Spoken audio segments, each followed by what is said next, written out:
interrotto il collegamento ferroviario tra Veneto e Friuli, esondato il Reghena, fra San Stino di Liventa e Portogruaro, stop alla circolazione anche a Calalzo. Buonasera dal telegiornale del Veneto. L'emergenza maltempo ancora in primo piano, la tanta neve in montagna, transiti difficili, molte strade, diversi passi chiusi.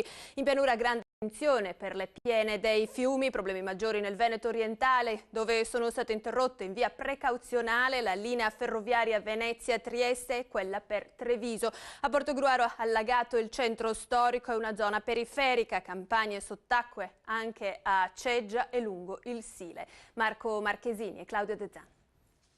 Mai visto il Lemene così? Mai assolutamente, non ho ricordi. Questo è proprio il livello massimo che è venuto. Mai visto così. Preoccupante. È preoccupante, veramente. Speriamo bene. Sott'acqua intere campagne e nei centri abitati scantinati di abitazioni e negozi come questo.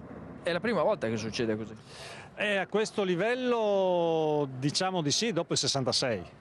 Mai così alti, mai così paurosi. Il Lemene e il Reghena a Portogruaro hanno allagato parte del centro storico, come la zona degli antichi mulini. Gli argini però hanno tenuto. Fortunatamente sì, non ci sono stati problemi di nutrie o altri cedimenti finora. Sarà da verificare bene questa notte e domani perché è prevista un'alta marea di oltre 1 metro intorno all'una e questo potrebbe contribuire all'aggravarsi della situazione.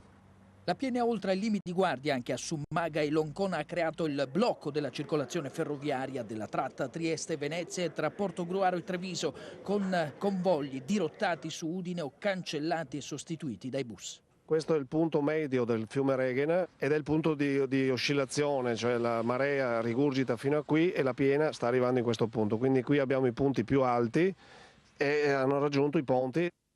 Fa paura anche il Sile esondato a Casale. La Protezione Civile a Portogruaro ha messo a disposizione almeno 3.000 sacchi di sabbia per la popolazione.